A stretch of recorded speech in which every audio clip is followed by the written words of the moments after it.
New ইয়র্কের অসহনীয় গরম থেকে সাধারণ মানুষকে বাঁচাতে আবারও বিশেষ উদ্যোগ নিয়েছে রাজ্য সরকার। যোগ্য পরিবারগুলোর জন্য সম্পূর্ণ বিনামূল্যে এয়ার কন্ডিশনার এবং ফ্যান দেওয়ার ঘোষণা দেওয়া হয়েছে। আবহাওয়া দপ্তরের মতে এই বছর গরমের তীব্রতা আগের সব রেকর্ড ভাঙতে পারে, তাই আগেভাগেই এই প্রস্তুতি। কুলিং অ্যাসিস্ট্যান্স বেনিফিট কর্মসূচির আওতায় যোগ্য নিউ ইয়র্কবাসীর একটি এসি ইউনিটের জন্য সর্বোচ্চ $800 থেকে $1000 পর্যন্ত সহায়তা পাবেন।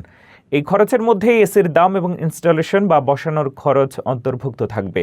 বিশেষ করে যেসব পরিবারে প্রবীণ ব্যক্তি, ছোট শিশু বা দীর্ঘস্থায়ী অসুস্থ রোগী রয়েছেন, তারা এই আবেদনে অগ্রাধিকার পাবেন। আবেদন করতে হলে পরিবারের মাসিক আয় নির্দিষ্ট সীমার মধ্যে থাকতে হবে।